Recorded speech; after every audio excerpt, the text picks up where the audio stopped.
kan asa getek kadengenan teh gitu nya. Itu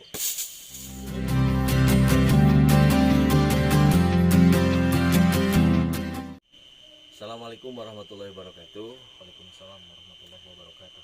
Alhamdulillah di malam hari ini dengan waktu yang sudah lumayan larut malam gitu ya, kita berjumpa kembali di sebuah sesi yang bernama obsesi, obrolan sesama santri. Alhamdulillah dalam hal ini sedang bersama orang yang cukup fenomenal juga.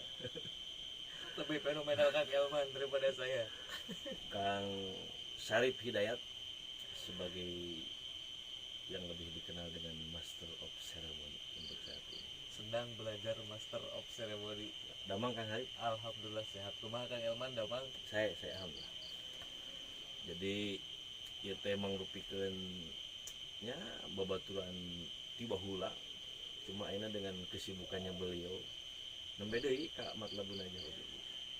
Jadi dulu itu saya sering main ke sini ameng ka Kang Elman padamelan nyiapkeun tuangeun di dieu. Tapi nya kapungun mah nuju nyase ayeuna nama terus sibuk mah terus kacang lupa terhadap kulit. Janten ieu teh sanes sibuk sebenarnya mah janten ngariripuh karep. Tapi kayaknya aya hal anu menarik gitu nya. Ketika baheula urang babarengan sebatas jika anu teu boga cita-cita teu boga ngopi udud sare jeung sajabara. Tapi ternyata seiring berjalannya waktu nya abdi Mang Sari tuluy rekan-rekan yang lain jika anu menemukan perjalanan hidup anu ditempuh gitu ya, seperti hanya Mang Sari. Dulu saya mengenal beliau nya biasa-biasa we sesama santri, tapi ketika mengenal sekarang beliau adalah orang yang cukup sibuk dengan dunia per-MC-an. Gitu. Apakah memang eta teh tiba lagi resep karena dunia eta teh? Jadi sebetulnya saleresna abdi janten MC teh henteu diawali resep, bahkan teu aya pikiran sama sekali kanggo jadi MC di khususna ayeuna pamili di Sunda mah MC di nu hajatan, MC di nikahan ya. Henteu kepikiran sama sekali, henteu jadi cita-cita sama sekali. Walaupun baheula mah osok MC teh. Walaupun baheula osok MC teh keur di pasantren waktu mondok di Raja Desa di Muterulum Cijeruk kalarasan anu bagian tamrinan kapali dienakeun osok diajar nga-MC. Teras pami aya acara kumpulan orang tua santri atau acara-acara di pasantren sok di orang nga-MC-an. Nah, anu awalna di piwara nga-MC-an teh ku pun guru tehnya nolak. Maksud nolak teh jadi kumaha teu pede gitu teh. Makruh gitu kapaksa gitu teh. rajin daek urang kapaksa gitu lah ditah ku guru.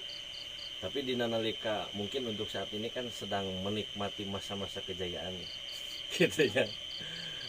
Ngarasa tuh bahwa hal ini teh itu ladang baheula ternyata ya. Nunjang tuh baheula keur di pasantren teh. Nah, justru waktu di pesantren itu jadi sangat menunjang sama sekali. Disuruh nge-MC-an tamrinan, disuruh nge-MC-an model bangsa acara-acara di pasantren selain tamrinan. Dulu mah terpaksanya nge-MC-an teh. Nah, dulu mah terpaksa. Tapi ayeuna karaos hikmahna ageun pisan gitu kan. Ya kan baheula oge urang teh nge-MC teh dina berbagai acara gitu nya, lain sekadar tamrinan. Ya tamrinan itu lebih kan artinya tuh latihan. Kalau di pesantren lebih ke latihan berbicara lah. Tamrinatul Hitob atau apalah, lebih ke arah sana. Terus kadang-kadang tadi disebutkan dina musyawarah orang tua santri, kadang event pengajian umum santrinya. Berarti sebetulnya mah ruang lingkup MC baheula teh umum keneh baheula Mang Syarif daripada ayeuna. Umum keneh baheula daripada ayeuna. Ayeuna mah Kang Elman lamun abdi di piwara nga-MC-an pangaosan intonasina teh sapertikeun nuju MC nikahan. Karena terbiasa dengan hal tersebut. Tapi minimal dalam mental beda tuh mental MC nikahan jeung mental MC dina nalika acara umum. memang beda. Nu jadi bedana kan audiens sama aja. Audiens sama aja kan. Kalau di acara umum seperti kan event-event dakwah nukar itu kan, jadi itu mah asana bagi pribadi saya mah harus menyiapkan mental yang bener-bener gitu kan. Jadi beratan mental MC di nikah apa dina pengajian? Dina pengajian. Nu masalah jadi bebana cek Bang Sarip Nah, naon? jadi anu masalah jadi beban teh kan kalau di MC weddingnya Helman, jadi si bahasa teh eta kene gitu kan. Anu tadi teh geus kaapalkeun. Nah, kan kalau di MC event jadi bahasana teh orang kudu bener-bener ngarang sendiri gitu kan, supaya bisa menghidupkan suasana gitu kan di MC event mah. Kalau di MC wedding khususnya di MC akadnya, kan jadi bahasana teh eta keneh standar gitu kan. Jadi orang teh henteu kudu kumaha, henteu kudu loba mikir teh kasarna mah gitu kan. Kari nyiapkeun mental jeung fokus gitu kan. Lamun di MC pengajian di pendakwah eta mah nya bari ngobrol teh bari mikir ya urang geus ieu teh ngobrol. Ya, kadang-kadang kan sok aya MC teh anu nyimpulkeun kana naon anu diucapkeun ku si pemateri gitu kan. Dina kawinan da moal gitu. Dina kawinan mah masih disimpulkeun ge eta-eta keneh pasti. Nah, aturkeun nuhun kanu parantos ngadugikeun maksa kali tujuanna pasti eta-eta keneh. Tapi lamun ditingali dina konsep MC ayeuna kan rata-ratanya baik itu di kampung atau di kota, baik itu acara di outdoor atau indoor, di rumahan atau di gedung, ayeuna mah jika konsep naon sih bahasa kontemporer gitu nya. Namun cek urang mah bahasa kekinian lah gitu nya. Intina mah gaya kekinian teh jadi sing erek di rumahan ge jika aya acara akad jeung aya resepsi lah. Jika walaupun dengan waktu yang teu beda jauh lah rapih akad tuluy eta gitu nya. Beda dengan di gedung mah kan akad di mana gitu nya, resepsi di mana. Itu beda teu MC-an dina resepsi jeung dina akad nuansana. Memang beda. Lebih menantang mana tah? Lebih menantang di MC resepsi. Karena lebih menantang di MC resepsi karena kan lebih menantang teh. Jadi kalau di MC resepsi harus bisa menghidupkan suasana. Harus bisa menghidupkan suasana. Yang bisa dikategorikan dina resepsi mah si pembawa acara teh adalah orang yang vokal we gitu nya. Anu nyekal acara teh urang gitu. Iya, betul. Kan lamun dina akad mah urang hanya ngabagi-bagi tugas gitu nya. Bagi-bagi tugas. Tapi lamun dina resepsi mah gitu urang anu mandu teh bener-bener sukses jeung henteuna, rame jeung henteu teh kumaha urang. Jadi sukses jeung henteuna, rame jeung henteuna acara di resepsi kumaha urang. Jadi dina akad jeung resepsi teh jadi kumanya bedana teh bener-bener beda gitu kan. Lamun dina akad mah kitu-kitu keneh nya. Lamun di resepsi mah beda deui gitu kan. Jadi lebih menantangna teh eta. Terus ge ya dina dunia public speaking ya kan paling tidak dengan ranah Kang Sarip ayeuna otomatis kan sudah banyak belajar lah, baik itu secara pengalaman atau memang langsung berguru kepada seseorang, bahkan mungkin mengikuti privat dan sebagainya. Itu mungkin aya hal-hal yang didugikeun lah keur balarean nu jadi manfaat keur menunjang hal ieu teh naonnya persiapan dasar ya. Persiapan dasar untuk bisa supaya menguasai public speaking. Yang pertama itu harus punya mental. Yang paling utama yang paling utama yaitu harus ada niat. Jadi mun niat moal hade. Moal hade. Segala kumaha niat. Harus punya mental. Harus punya mental anu bener-bener kuat. Mentalna ulah mental tempe gitu kan. Soalnya da misalkan kieu nya lamun urang materi banyak tapi mental eueuh gitu kan. Karena anggar mau bisa keluar gitu kan. Iya. Jadi niat, punya mental, terus upaya belajar yang harus dasar nu kudu dipelajari ku urang itu selain daripada menghafal dari teks baku lah bisa dikatakan itu kumaha tah gitu. Apa aya hal lain anu memang jadi prinsip dina MC teh kudu kieu ieu cara ngapalkeunna teh gitu sangkan bisa membahas suasana teh kumaha tah. Jadi memang kudu apal heula. Nu pertama bukan masalah bahasa, tapi kudu paham heula susunan acara. Kudu paham susunan acara. Nah setelah itu baru memahami bahasa, ngapalkeun bahasa gitu ta. Bahasa akad anu enakeun kumaha nah Sundana atau Indonesiana gitu ta. Iya. Tapi berarti sisi menghafal mah tetap perlu kurang dihafal gitu. Perlu dihafal. Bahkan saya oge kalau misalkan kumaha libur nge-MC panjang sok aya kadangan kumaha ningali deui gitu ta, ningali heula soalna sok kadangan aya pokokna gitu ta. Cara menjiwaina aya trik khusus apa memang Allah teh mereka hiji jalma wungkul khusus tanpa bisa dipelajari? Kalau untuk itu bisa dipelajari, sesungguhnya bisa dipelajari supaya kumaha lamun orang naik panggung teh henteu ngeper gitu ta. Pertama beureunan persiapan anu bener-bener matang gitu ta, persiapan anu bener-bener matang. Terus deui diusahakeun orang istirahat anu cukup. Jadi misalkan lamun besok bagian acara tah, pas malam nate orang teh geus kudu ulah ngapalkeun ke acara, tapi kudu bener-bener dipakai istirahat gitu. Kudu dipakai istirahat. Jeung deui lamun terus sampai naik panggung aya rasa grogi kumaha, cobaan tarik napas sampai 3 kali relaksasi. Terus banyak minum air putih ya. Jadi Terus badan waktu di panggung itu jadi ulah cicing gitu ta, minimal aya gerak saeutik soalnya supaya urat-urat anu aya dina badan itu tegang. jadi ngaruh gitu Jadi ngaruh. tina fisik. Oke kan kieu nya punten sok aya bahasa kieu nya. Jadi orang lamun ningali jalma pinter ngobrol tuh banyak lah, tapi kadang-kadang penjiwaannya itu lamun bahasa santri mah haebahna lah, wibawana teh eueuh gitu. Apakah wibawa tersebut bisa diulik teh misalkan dengan postur tubuh, misalkan dengan suara, intonasi dan sebagainya, kan itu hal-hal anu kudu dipelajari gitu. Itu hal tersebut teh bisa dipelajari itu nukiduna gitu. Bisa dipelajari tapi itu tergantung jam terbang juga. Ngaruh Tergantung gitu. jam terbang, sangat ngaruh.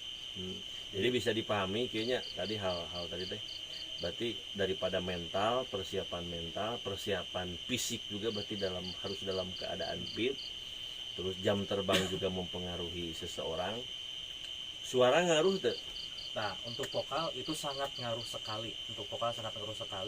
Jadi kalau kita berbicara di depan umum, diusahakan suara yang keluar itu harus ngebas. Jadi jangan mengeluarkan suara dari tenggorokan, harus suara tekanan dari perut.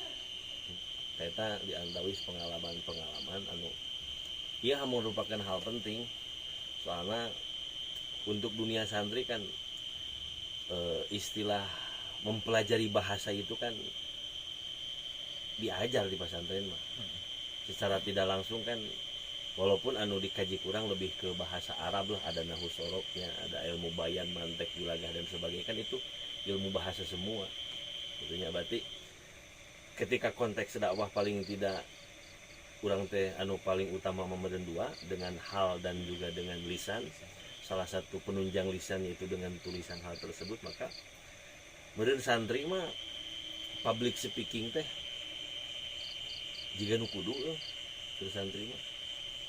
Jadi public speaking itu bagi santri sangat penting sebetulnya ya man. Ya. Sangat penting soalnya kan kalau santri kan pas pulang ke rumah itu dituntut soal sebetulnya bukan dituntut tapi tuntutan harus bisa sosialisasi bersama masyarakat dan juga yang lainnya gitu. Nah untuk sosialisasi yang bagus itu memang harus menguasai public speaking. Jadi lain sakadar kudu ceramah, bukan lain sakadar kudu MC gitunya, tapi kan orang kadang-kadang kudu sasadu gitunya, eta kudu nya sambutan naon jeung sajabana, kan itu kan bener kudu menggunakan bahasa anu hade gitu. Berarti kadang-kadang kan lamun santri bahkan lamun misalkan pulang ke rumahnya terus kita hadorohan sok senajang sekalian jeung sambutana cenah pangaeukeun alut-alut papalaku cenah. saya tadi dina masalah kahusnudonan jalma ka santri teh labadinya matak saya apresiasi kepada beliau yang ya notabene untuk saat ini kalau dilihat jadwalnya untuk MC-nya lumayan padat juga walaupun di masa pandemi. Doakan semoga semakin sukses gitu. Amin ya Allah ya Rabbal Karena alamin. beliau belum sukses, sesukses-suksesnya dia kalau mencan kawin mencan sukses. Saya punya prinsip bahwa santri itu harus jadi solusi. Ketika di saat ayeuna seorang yang dianggap MC profesional menjadi sebuah yang harus di setiap event acara, terutama untuk MC Mang Sarip kan lebih dikenalnya MC wedding lah, MC pernikahan. Itu kan harus jadi solusi. Saya harap orang-orang seperti beliau ini banyak gitu. Intinya MC yang dari kalangan santri itu harus banyak.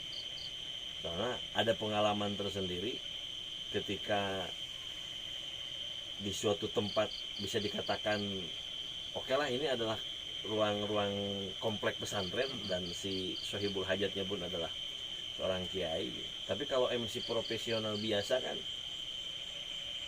seperti mengucapkan nama Sohibul Hajat walaupun itu profesional, tapi kan bagi kita sebagai alumninya atau sebagai santrinya kan asa getek kadengenan gitu nya. Dina dunia kieu ada gak WO khusus anu islaminya di daerah urang gitu. Tapi kalau mau khusus untuk PO syar'i sebetulnya itu bisa di request ya, tapi mungkin kalau untuk khusus hanya menerima jawaban syar'i itu belum ada gitu untuk daerah kita. Untuk daerah kita Tapi belum daerah-daerah yang lain mungkin Daerah kota-kota yang lain besar mungkin udah ada gitu. soalnya kieu Mas Arifnya kunaon saya terus mengatakan bahwa santri harus jadi solusi dalam setiap apapun itu lini. Untuk dalam hal ini orang bahas di masalah dunia perweddingan lah contohnya. Seperti kan contoh saya pernah dengar secara langsung gitu waktu itu ada seorang fotografer anu bingung tuh orang sok bingung cenah ari motoan santri teh bingung posisinya juga kumaha gitu nya. Jigana lamun posisi ieu fotografer syar'i kan moal pusing gitu. Berarti si fotografer tersebut teh dina ranah ieu mah belum profesional gitu. Jadi ya diharapkan teh gitu. Untuk lini ini santri teh ikut peran. Karena lamun ek ditingali peluang untuk saat ini kumaha tah dina masalah dunia kieu. Nu karasa ku Mang Sarip baheula jeung ayeuna peluang-peluang dina dunia perweddingan gitu. Perkembanganna nu apa? Perkembanganana dina dunia wedding untuk sekarang jadi kebanyakan orang itu mengikuti konsepan kontemporer. Berarti diuntungkan dengan zaman ini. Diuntungkan dengan zaman ini. Jadi kalau untuk konsepan syar'i itu rasanya jarang. Tapi kan kieu, punten, maksudna kieu. Lamun dulu kan MC yang notabene profesional dengan mematok harga moal payu. Baheula mah. Tapi kan enak mah seakan mereka sudah patok harga dan itu payu gitu. Ya punten kasun baheula mah cukup 50.000, 100.000. Kadang ku berkat. Berarti sisi lain untuk memanfaatkan situasi ini pun aya peluang berarti. Ada peluang gitu, masih ada peluang. Cuma mungkin prosesnya itu lumayan agak sulit. Persaingannya agak sulit. Soalnya kan kebanyakan orang-orang itu jadi ngelihat di sosmed gitu konsepan wedding kayak gini gitu. Konsepan wedding seperti itu ditaruh urutan gitu. Ya, karena memang karena ini dunia media sosial, dunia digital. Ya sejauh ini kan nya Kang Sarip dengan latar belakang santri anu notabene nya sampai saat inilah bisa dikategorikan santri dari salah satu pesantren ya. Itu beliau adalah santri di Pondok Pesantren Salafiyah Muhtarul Ulum Cijeruk Raja Desa Ciamis. Berarti ada beban enggak ketika orang masuk ke ranah ini? Ke orang aya beban teh sebagai santri. Nah, kalau beban ada sih, khususnya di waktu akad itu ada beban. Jadi pas di waktu mau akad, jadi ngelihat ningali dua saksi hente sesuai jeung peraturan anu aya anu tercantum dina hukum Islam gitu, anu sesuai, saksi anu bener-bener sesuai gitu. Tapi dalam hal itu ketika aya kesempatan orang bisa tuh dakwah di dinya aya tuh bisa wae gitu ya orang dakwah dinya tuh Jadi seperti itu, ngabejakeun. bisa saja itu ada kesempatan dakwah gitu. Jadi di waktu meeting sebetulnya Kak itu kita bisa sampaikan. Jadi kita bisa memberi saran kepada pengantin gitu ataupun kepada keluarga. Iya, iya. Jadi lamun abi mah misalkan lamun singlenya disebutnya lamun teu sareng WO single. Jadi ke pengantin teh sok dikasih arahan teteh atau neng atau bapak ibu kanggo saksi langkung saya namaku bapak ajengan atau tapi ku sesepuh sok digitukeun Oh, gitu. berarti peluang dakwah dalam hal ini sebetulnya terbuka lebar sebetulnya. gitu. Jadi orang bisa mengibarkan syiar dalam bentuk santri terutama dina menyangkut masalah karena memang betul karena memang konsep di orang konsep syar'inya belum tertata rapi, belum ada yang khusus seperti kan dina make up rias ada krok alis dan sebagainya. Kalau dalam syariat itu hal yang tidak diperbolehkan cuma ke kehidupan orangnya kehidupan orang karena Mang Sarip kan tadi dikatakan ketika dulu mah sama sekali tidak terpikirkan gitu tidak terpikirkan kekikiran teh gitu. Tapi ketika ayeuna orang jadi kieu gitu nya berarti orang apakah ini merasa peluang apa memang coba-coba kira-kira? Kalau dulu coba-coba, kalau sekarang sudah menjadi peluang kayaknya. Peluang yang harus dimanfaatkan gitu ya. Karena hiji sisi materi meureun nunjang gitu ya. Jelas Alhamdulillah kanggo jajan. Kanggo jajan gitu ya. Lamun urang dina beban kesantrian nya jelas meureunanan urang punya peran dakwah meureun di dinya. Ya motivasi ke santri gitu. Kalau sebetulnya mah urang lamun keur masantren sebenarnya tong teuing mikiran masalah pagawean. Urang gawe di mana? Urang kudu gawe kana naon? Tapi kan manusiawi lah.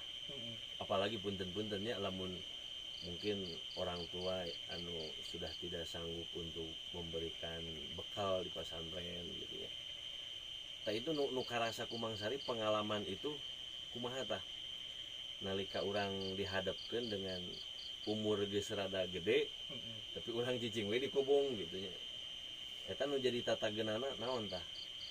Jadi sebetulnya kalau dulu kayak Oman waktu posisi masih di kobongnya, jadi meskipun umur geus kolot oge asana teh asa eueuh beban gitu teh, asa eueuh beban anu penting hade ngeluarkeun napas we. Oh berarti di kitu mah ketawakalan sebagai santri teh intina mah beneran enggak sih orang teh fokus teh kana santren.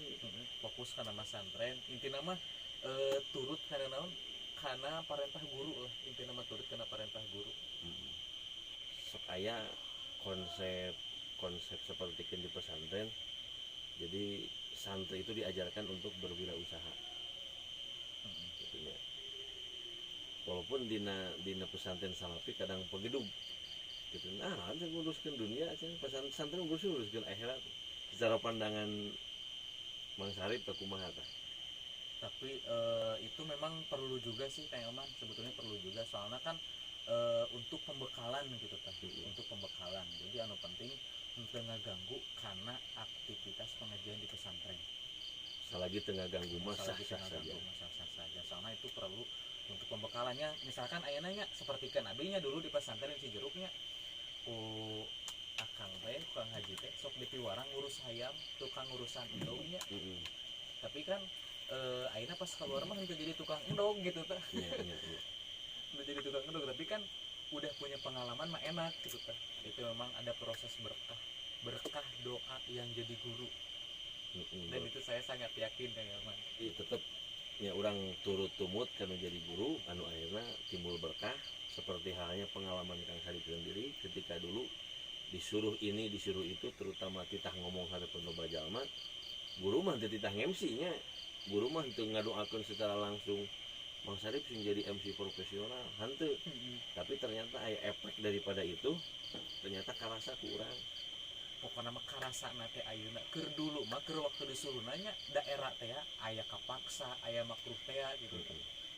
Mudah-mudahan ku obrolan ieu ngabuka pola pikir santri anu masih keneh di pesantren umur geus kolot gitu nya cek Mang Sarip oge ulah ting jadi beban gitunya da berkah tina urang ngahidmah berkah tina doa guru bakal ngajadikeun hiji perkara anu urang teu pernah mikir sama sekali tetapi jadi manfaat ke urang. Mungkin ada kalimah-kalimah untuk memotivasi santri mungkin. Jadi motivasi untuk santri yang masih di pesantren. Jadi orang ulah mikirkan pegawaian, jangan memikirkan pekerjaan meskipun umur udah tua. Jadi orang ulah mikirkan mau kerja apa, ek gawe naon, orang isukan teh ek jadi kumaha cerita. Ulah hariwang, ulah salempang, anu penting orang tetap di pesantren, posisi masih di pesantren tetap di pesantren, hikmah turut kanu jadi guru. Pokoknya mah dikumahakeun wae kudu jadi guru ulah aya rasa keheul dina hate. Ek dicarekan kumaha kudu jadi guru ulah aya rasa keheul dina hate, usahakeun kudu tumarima. Oke, itu berbagai kisah dan pengalaman anu sangat luar biasa. Sebetulnya mah loba keneh galieun gitunya. Mungkin ke dina sesi yang lain kayak sesi khusus gitunya. Ieu posisi sudah lewat tengah malam gitunya, konsentrasi sedikit Konsentrasi mulai buyar. sedikit buyar kita nuhunkeun maklum ti sadayana, tapi mudah-mudahan ia menjadi motivasi ke rekan-rekan santri sadayana bahwa santri salafiyah, santri klasik sok sanajan kesana jika anu teu gaduh konsep, tetapi ternyata dibalik daripada itu ada keberkahan pesantren, ada keberkahan guru anu ngahasilkeun luar biasa. Dan intinya tidak ada yang sia-sia ketika kita berdiam di pesantren, tidak ada yang sia-sia ketika kita menjadi santri. Dan komitmen saya secara pribadi nepikeun ka IRHG urang mau bakal jadi santri. Itu Mang Sarip. Hatur nuhun. Sabi-sabi. Mudah-mudahan langkung-langkung berkah, Amin. langkung-langkung Ya Allah, ya maju, Allah. langkung-langkung sukses. Amin. Saling mendoakan, pribadi doakeun Mang Sarip sing langkung sukses. Khususna abdi enggal nikah, priyogi doa ti Kang Elman ti Pak Ajengan. sing enggal nikah. Amin ya Allah ya Moal Rabbal bisa Alamin. disebut sukses can kawinna.